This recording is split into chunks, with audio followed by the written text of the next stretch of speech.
Hello friends, मैं हूं सागर। आप लोग आपके अपने यूट्यूब चैनल आईजी क्लास पे स्वागत है।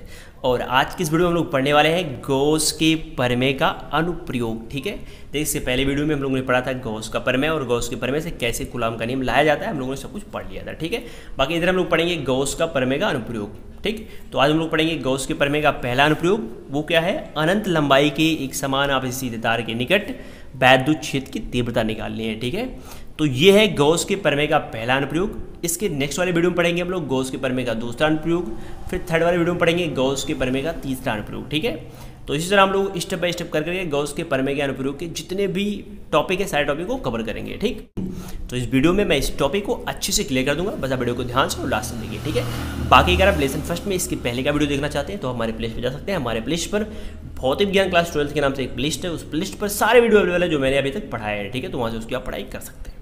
तो आइए चलते हैं, देख लेते हैं पहले अनुप्रयोग को। ये क्या है?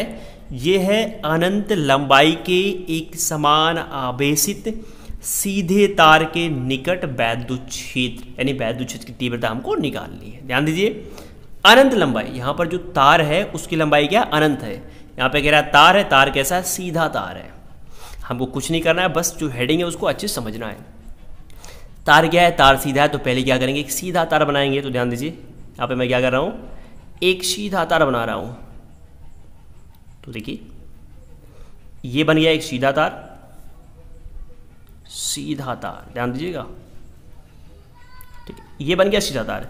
लेकिन कह रहा है अनंत लंबाई, तो इसकी लंबाई अनंत है। ठीक है, तो ऐसे कर देते हैं अनंत लंबाई। इधर भी लंबाई क्या है? अनंत लंबाई, तो ऐसे कर देते हैं। मतलब इस तार की जो लंबाई है वो अनंत लंबाई है।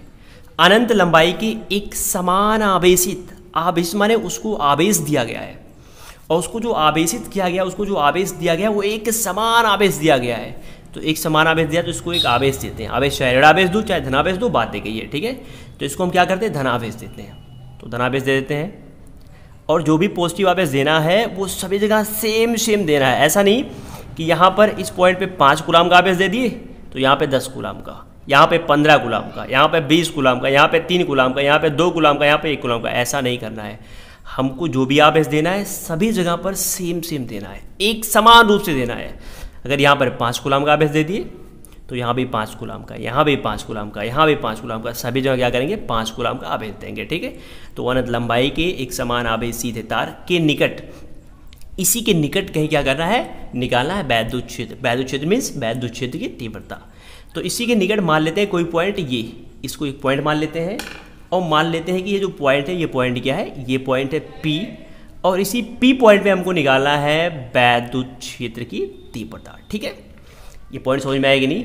यानी जो हमारा हेडिंग है, हेडिंग यही कह रहा है कि इस P पॉइंट पे हमको क्या निकालना है? वैद्युत क्षेत्र की तीव्रता निकालना है। ठीक, तो यहाँ पर वैद्युत क्षेत्र को निकालने के लिए पहले इसी से रिलेटेड कुछ पॉइंट है, उस पॉइंट को हम लोग देख लेते हैं, क्योंकि उस पॉइंट को देखने के बाद यहाँ पर वैद्युत क्षेत्र निकालना हमारे लिए बहुत ही आसान हो जाएगा। ठीक है, तो आइए उस पॉइंट को देख लेते हैं। देखिए वो पॉइंट क्या है, तो बहुत ध्यान से देखिएगा। देखिए ये देखिए आवेश है। आवेश को कभी कभी हमको, देखिए ये लंबाई है, लंबाई माने यल, देखिए एक लंबाई है। आवेश को हमको कहीं कहीं लंबाई पर आवेशित करना पड़ता है, यानी आवेश को कहीं कहीं लंबाई पर वितरित करना पड़ता है। और आवेश को कहीं कहीं ए माने एरिया माने क्षेत्रफल, क्षेत्रफल माने पृष्ठ पर वितरित करना होता है, और कहीं पर आवेश को हमको आयतन पे वितरित करना होता है। ध्यान दीजिए, लंबाई अगर एक सीधी रेखा है तो उसको लंबाई बोलते हैं, इसको हिंदी में बोलते हैं रेखीय। क्या बोलते हैं? रेखीय बोलते हैं। ठीक है, लेकिन अगर एरिया है तो एरिया कैसे होता है? उसमें लंबाई और चौड़ाई दोनों होती है, तो उसको क्या बोलते हैं? उसको क्षेत्रफल बोलते हैं, एरिया बोलते हैं। और इसको हिंदी में बोलते हैं पृष्ठ, क्योंकि पृष्ठ के पास ही क्या होती है? एरिया होती है। अगर पृष्ठ नहीं है तो उसके पास एरिया नहीं होगी। ठीक, और जिसके पास, ध्यान दीजिए, लंबाई भी हो, चौड़ाई भी हो, ऊंचाई भी हो, उसको बोलते हैं वैलोम, उसको आयतन बोलते हैं। और इसको हिंदी में भी क्या बोलते हैं? इसको आयतन बोलते हैं। ठीक, ध्यान दो आप। तो जब आप आवेश को किसी रेखा पर आवेशित करोगे तो जो मिलेगा उसको बोलते हैं आवेश का रेखीय घनत्व। इसका फॉर्मूला बहुत ही सिंपल है। आवेश पहले है तो आवेश को ऊपर लिखो, और रेखीय माने रेखा माने लंबाई होता है तो लंबाई को नीचे लिखो। किसकी लंबाई? तो उसी रेखा की लंबाई। तो क्या हुआ? आवेश में लंबाई से भाग की जो मिला उसको बोलते हैं आवेश का रेखीय घनत्व। और आवेश के रेखीय घनत्व को लिखते हैं लैम्बडा से। किसे लिखते हैं? लैम्बडा से। और इसका फॉर्मूला होता है आवेश को लिखते हैं क्यू से, लंबाई को लिखते हैं यल से। लैम्डा बराबर फॉर्मूला मिला क्यू बाई यल, ठीक है। लेकिन कोई पूछे कि आवेश का रेखीय घनत्व तो क्या होता है, तो ऐसे कंडीशन में इसको डिफाइन करने के लिए यही फॉर्मूला है। ये जो लंबाई है इसको मान लेते हैं 1, तो यदि लंबाई क्या है 1 मीटर है, तो अगर आप लंबाई को 1 मानोगे तो क्या हो जाएगा, यहाँ हो जाएगा लैम्डा बराबर क्यू बटा 1, और क्यू बटा 1 माने खाली क्यू हो जाएगा, तो लैम्डा बराबर क्यू हो जाएगा, नहीं हो जाएगा। तो यहाँ पर क्या देख रहे हो कि जो क्यू यानी जो आवेश है वो लैम्डा के बराबर है। लैम्डा को ही क्या बोलते हैं, लैम्डा को बोलते हैं आवेश का रेखीय घनत्व, और वही आवेश ही आवेश के रेखीय घनत्व के बराबर है। लेकिन कब बराबर है, जब आपने लंबाई को 1 मीटर या एकांक माना है तब, ठीक है।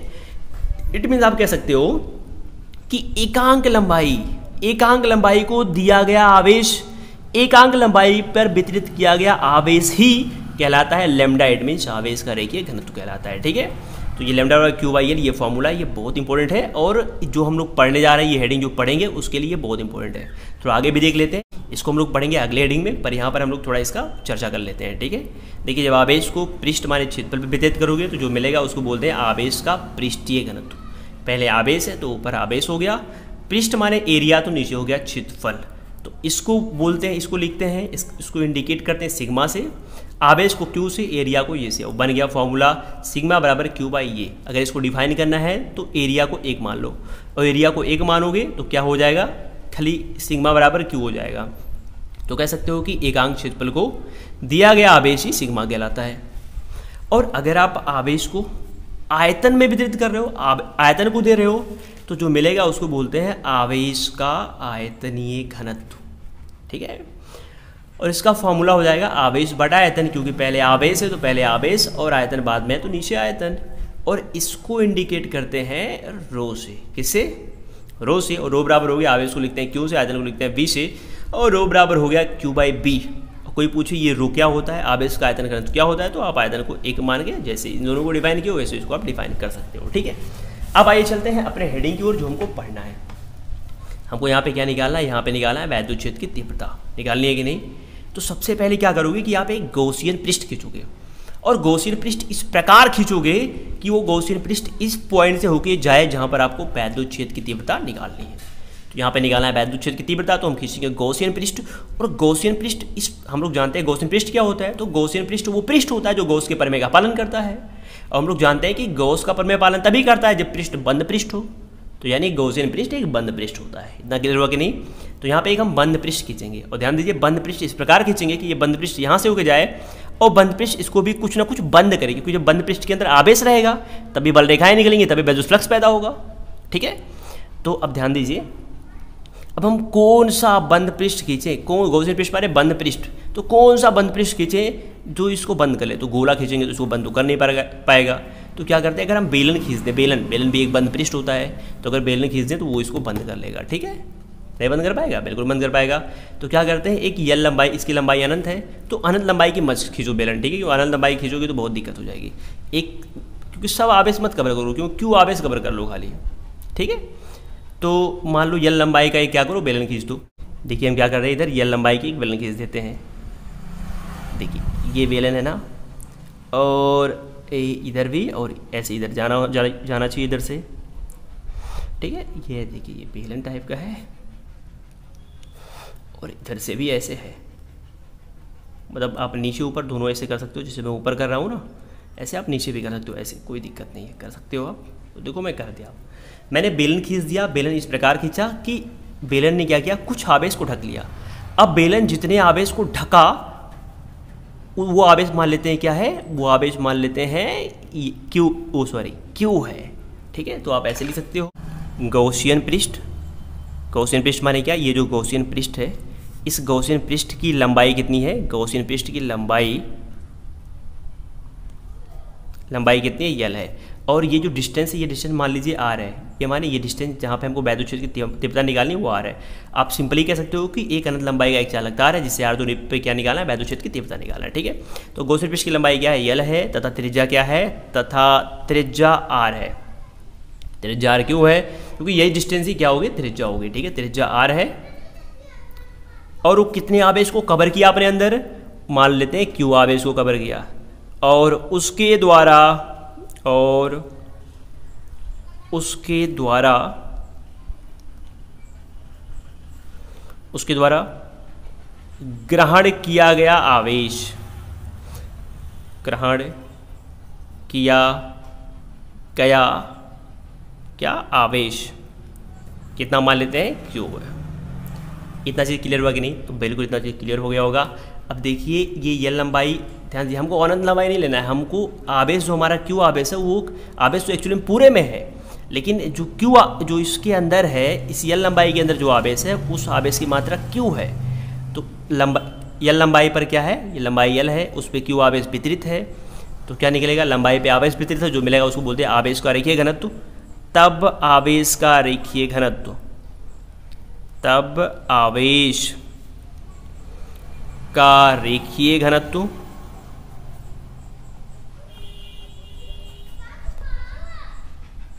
रेखीय घनत्व किसे लिखते हैं, लैम्डा से, और लैम्डा बराबर क्या होता है क्यू, क्यू माने क्या, इसलिए यल लंबाई पे कितना आवेश है, तो क्यू आवेश है, और लंबाई कितनी है यल, तो हो गया क्यू बाई यल। इतना हुआ कि नहीं? बिल्कुल। यहाँ से आप पटावन कर सकते हो, बाई क्रॉस क्रॉस मल्टीप्लाई कर सकते हो, और जब बाई क्रॉस क्रॉस मल्टीप्लाई करोगे तो क्यू करने में क्या आएगा क्यू, और लैम्डा के एल में गुणा करोगे तो क्या आएगा लैम्डा यल, और ये नहीं निकल गया क्यू की वैल्यू। ठीक है, अब बहुत ध्यान से आप देखो, हम लोगों ने क्या पढ़ा कि अगर बंद पृष्ठ है उसके अंदर आवेश है, तो ये बंद पृष्ठ है कि नहीं, ये बेलन एक बंद पृष्ठ है, इसके अंदर क्यू आवेश है, तो आवेश क्या करेगा, बल रेखाएं निकालेगा, और ये बल रेखाएं जब इन पृष्ठों से होकर जाएंगी तो वैद्युत फ्लक्स पैदा होगा कि नहीं? तो ध्यान दो, वैद्युत फ्लक्स इधर से भी पैदा होगा, इसके मुंह से, बेलन के मुंह से, नीचे से भी, और हम लोग जानते हैं बेलन में क्या होता है, एक वक्र होता है, जैसे ये पेन देख रहे हैं आप ना, तो ये जो चारों तरफ दिख रहा है ना, ये चारों तरफ ये वक्र है, ये अनुप्रस्थ काट का क्षेत्रफल है, ये भी अनुप्रस्थ काट का क्षेत्रफल है बेलन में, और ये जो होता है इसको बोलते हैं वक्र पृष्ठ। क्या बोलते हैं? वक्र पृष्ठ। तो वक्र पृष्ठ से भी क्या होगा, बहुत सारे वैद्युत फ्लक्स निकलेंगे, और अनुप्रस्थ काट के क्षेत्रफल से भी क्या निकलेंगे, वैद्युत फ्लक्स। तो क्या करते हैं कि हम निकाल लेते हैं कि बेलन द्वारा निकलने वाला संपूर्ण वैद्युत फ्लक्स, तो बहुत ध्यान से आप देखिएगा, तो देखिए यहाँ पे लिखा है बेलन द्वारा निकलने वाला संपूर्ण वैद्युत फ्लक्स। अब देखिए इससे अगर वैद्युत फ्लक्स आप निकालना चाहते हैं तो हम लोग जानते हैं कि वैद्युत फ्लक्स को लिखते हैं फाई ई से, लिखते हैं कि नहीं? तो बिल्कुल लिखते हैं। अब क्या करेंगे, अगर आप चाहते हो कि इस मुंह से निकलने वाला वैद्युत फ्लक्स निकालो, तो यहाँ पे आप एक छोटा पृष्ठ ले लो, ये देखो छोटा पृष्ठ ना, बिल्कुल यहाँ पे ले लो छोटा पृष्ठ। तो पहले आप निकाल लो कि छोटे पृष्ठ से कितना वैद्युत फ्लक्स निकल रहा है। तो अगर ये निकालना चाहते हो तो वैद्युत फ्लक्स का फॉर्मूला होता है ई इंटू डी ए। तो यहाँ पे ई माने वैद्युत क्षेत्र की दिशा क्या होगी, तो वैद्युत क्षेत्र की दिशा, देखिए ये धन है, धन से दूर की ओर होती है, मतलब इधर होगी, तो इधर हो गई वैद्युत क्षेत्र की दिशा, हुई कि नहीं? तो बिल्कुल हो गई। अब अगर आप चाहते हो कि यहाँ पे पृष्ठ, हम लोग जानते हैं ये एक पृष्ठ है, और इस पृष्ठ की दिशा क्या होती है, लंबाई के लंबवत बाहर की ओर, तो इस पृष्ठ की दिशा कहाँ होगी, किधर होगी? तो हम लोग जानते हैं, ये देखिए अगर मैं इसको दिखाऊँ तो ये देखिए ये है, ये बेलन टाइप का है ये पेन, तो ये ऊपर क्या है, ऊपर जो है इसको अनुप्रस्थ काट का क्षेत्रफल बोलते हैं। इसकी दिशा क्या होगी, इसी के लंबाई के लंबवत ऊपर की ओर होगी, तो वैसे इसके लंबाई के लंबवत ऊपर की ओर होगी क्या, इसके क्षेत्रफल की दिशा, यानी क्या डी ए वेक्टर। तो जो इधर होगी वो इधर होगी, मतलब जितना इधर से वैद्युत फ्लक्स निकलेगा उतना ही वैद्युत फ्लक्स इधर से भी निकलेगा, निकलेगा कि नहीं? अब अगर आप ये पृष्ठ, जो ये पृष्ठ है, इस पृष्ठ से अगर आप निकालना चाहते हो वैद्युत फ्लक्स, तो सिंपली आपको यहाँ छोटा सा पृष्ठ मानना पड़ेगा कहीं पर, तो मैं यहाँ पे एक छोटा सा पृष्ठ मान देता हूँ, ठीक है। अब देखो यहाँ पर वैद्युत क्षेत्र की दिशा भी क्या होगी, इधर ही होगी। क्यों होगी? क्योंकि धन से दूर की ओर होती है। लेकिन यहाँ पर जो पृष्ठ है उसका डायरेक्शन क्या होगा, तो देखिए ये पृष्ठ है, पृष्ठ का डायरेक्शन क्या होगा, तो अगर यहाँ पे डायरेक्शन निकालो तो लंबाई के लंबवत बाहर की ओर, यहाँ पे निकालो तभी बाहर की ओर, यहाँ पे निकालो तभी बाहर की ओर, वैसे यहाँ पे निकालोगे क्षेत्रफल की दिशा तो क्या होगा, बाहर की ओर, तो डी ए की दिशा क्या होगी, बाहर की ओर। हम लोग जानते हैं कि ये पूरा क्षेत्रफल ए है, तो छोटा क्षेत्रफल क्या होगा, डी ए, और ये पूरा क्षेत्रफल ए है तो छोटा सा क्षेत्रफल क्या होगा, डी ए होगा। इतना क्लियर होगा कि नहीं? तो पहले निकालते हैं क्या, यहाँ से निकलने वाला वैद्युत फ्लक्स तो क्या होगा, E vector dot D A vector, यानी ई वेक्टर और डॉट क्या, डी ए वेक्टर, ठीक है। हम लोग जानते हैं कि ये छोटे से पृष्ठ से निकलने वाला वैद्युत फ्लक्स ये है। अगर आप चाहते हो इस पूरे से निकलने वाला वैद्युत फ्लक्स निकल जाए तो क्या करोगे, इसका आप क्लोज इंटीग्रल कर दोगे, सॉरी जो क्लोज नहीं करोगे, यहाँ पे आप लगाओगे इंटीग्रेशन, यहाँ पे क्लोज मत करना, क्योंकि ये देखो ये जो पृष्ठ है, ये पृष्ठ बंद पृष्ठ नहीं, ये पूरा पृष्ठ बंद पृष्ठ है, लेकिन ये जो बेलन का अनुप्रस्थ काट है ये बंद पृष्ठ नहीं, ये एक एरिया है, तो यहाँ पे आप एरिया ए लिख सकते हो, लेकिन ये बंद मत करना, ठीक है।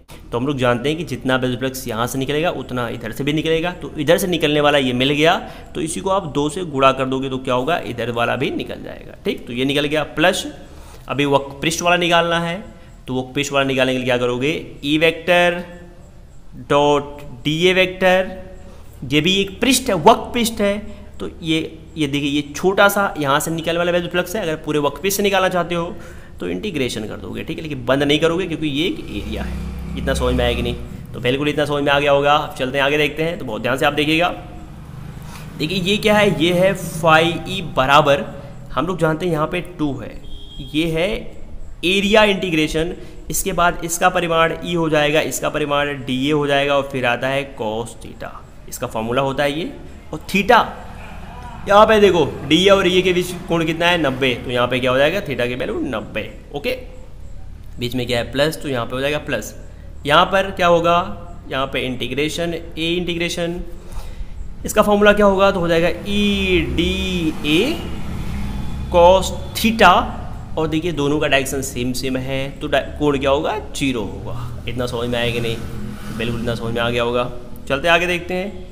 देखिए ये क्या है, ये है फाई, और ये देखिए 2 है, और ये क्या है इंटीग्रेशन ए, एरिया का इंटीग्रेशन, ये है ई डी ए कॉस 90 की वैल्यू क्या होती है 0 प्लस एरिया का इंटीग्रेशन, यहाँ देखो यहाँ ई है, फिर क्या है डी ए है, और इस कॉस 0 की वैल्यू 1 होती है, हटा दो, ठीक है। इसके बाद देखो यहाँ पे फाई ई हो जाएगा, यहाँ पे ये 2 हो जाएगा, देखो ये 0 है, मल्टीप्लाई करोगे तो पूरा 0 हो जाएगा, तो यहाँ पे 0 हो जाएगा, हटाओ इसको, ये होगा, देखो ई बाहर निकल आएगा। और ये इंटीग्रेशन का मेन काम होता है छोटे को बड़ा करना, तो ए क्या था डी, इसके पहले डी लगा था मतलब छोटा था, तो ये क्या करेगा उसको बड़ा करेगा, और ये खाली हो जाएगा ए, तो हो गया ई ए। इतना बात समझ में आया कि नहीं? तो इसको आप ऐसे घेर सकते हो। ये क्या है, ये है संपूर्ण इस गॉसियन पृष्ठ यानी संपूर्ण बंद पृष्ठ से निकलने वाला वैद्युत फ्लक्स है, ठीक है। तो ये निकल गया। अब एक से आप ध्यान दो, इसको मान ले सकते हो आप समीकरण नंबर 1, ठीक है। और ये है क्या, ये संपूर्ण बंद पृष्ठ से निकलने वाला वैद्युत फ्लक्स है। लेकिन गॉस भी क्या करता है, गॉस भी बताता है कि अगर कोई पृष्ठ बंद है तो वहां से निकलने वाला वैद्युत फ्लक्स का फॉर्मूला क्या होता है, वो गॉस बताता है। क्या होता है, तो कह सकते हो आप गॉस के प्रमेय से, गॉस के प्रमेय से, गॉस का प्रमेय क्या कहता है कि किसी भी बंद पृष्ठ से निकलने वाला वैद्युत फ्लक्स का जो फॉर्मूला होता है फाई बराबर वो होता है क्यू बाई क्या होता है, क्यू बाई एप्सिलॉन 0 होता है कि नहीं? तो बिल्कुल होता है। एक स्टेप आवे, देखो फाई ई बराबर क्यू की वैल्यू ऊपर क्या निकाले थे, तो क्यू की वैल्यू देखो यहाँ पे क्यू की वैल्यू निकाला गया था क्यू बराबर लेमडा एल, तो यहाँ पे क्यू की वैल्यू रख देते हैं, क्या रखते हैं लेमडा इंटू एल और बटा गया एप्सिलॉन 0। ये भी निकल गया, उसी बंद पृष्ठ से निकलने वाला संपूर्ण वैद्युत फ्लक्स, ये समीकरण 2। ये फाई की वैल्यू ये भी है, फाई की वैल्यू ये भी है, तो समीकरण नंबर 1 और 2 से, तो यहाँ पे आप लिख सकते हो समीकरण नंबर 1 तथा 2 से, ठीक है। इतना हो गया। देखो ये फाई एक पक्ष बराबर है, तो दूसरा पक्ष अपने आप क्या होगा बराबर होगा, तो ये क्या हो जाएगा, ये हो जाएगा ई ए बराबर, और ये क्या हो जाएगा लेमडा एल बटा गया एप्सिलॉन 0। इतनी बात पल्ले पड़ रही है ना? तो चलते हैं आगे देखते हैं। देखिए ये क्या है, ए माने वही जो अनुप्रस्थ काट था उसी का क्षेत्रफल था, क्यों नहीं था? अरे देख लो, ध्यान से देखना, इधर ये अनुप्रस्थ काट वाला था, अनुप्रस्थ काट वाला था। यहीं पे क्या करते हैं, ए की वैल्यू ए माने क्या अनुप्रस्थ काट, यहाँ पे रख दो तभी कोई दिक्कत नहीं। ए माने अनुप्रस्थ काट का क्षेत्रफल, सॉरी अनुप्रस्थ नहीं, क्या बोलते हैं वक्रपृष्ठ था। ए माने वक्रपृष्ठ, तो वक्रपृष्ठ का बेलन का वक्रपृष्ठ क्या होता है, तो वक्रपृष्ठ का फॉर्मूला होता है 2 पाई आर एल, ठीक है, बराबर क्या हो जाएगा लेमडा इंटू एल बटा यहाँ पे क्या है एप्सिलॉन 0।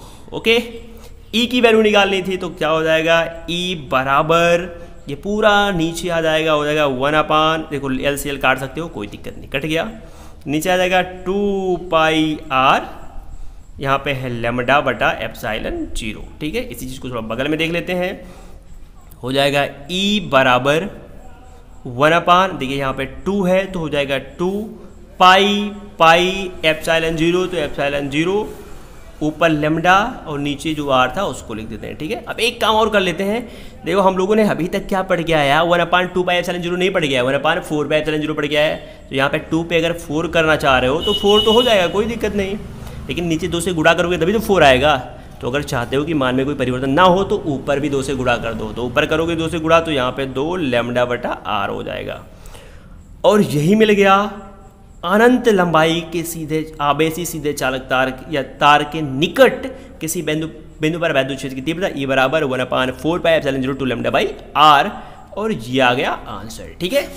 तो इस तरह हम लोगों ने इस वीडियो में गॉस के प्रमेय के अनुप्रयोग का पहला अनुप्रयोग पढ़ा, ठीक है। तो बताइए वीडियो आपको कैसा लगा, आप नीचे कमेंट बॉक्स में कमेंट करके जरूर बताएं, क्योंकि आपके कमेंट से मुझे ऐसे और वीडियो बनाने का मोटिवेशन मिलता है, ठीक है। तो अगले वीडियो में मिलेंगे गॉस के प्रमेय के दूसरे अनुप्रयोग के साथ, ठीक है। तो अगर अगला अनुप्रयोग आपको नीचे कहीं दिख रहा है तो वहाँ से आप देख लो, नहीं तो उस वीडियो का लिंक मैं आपको नीचे डिस्क्रिप्शन बॉक्स में दे दूंगा, वहाँ से देख लीजिएगा, ठीक है। मिलते हैं अगले वीडियो में, तब तक के लिए बाय, टेक केयर, जय हिंद। और आप लोगों ने अपना बनाए रखिए।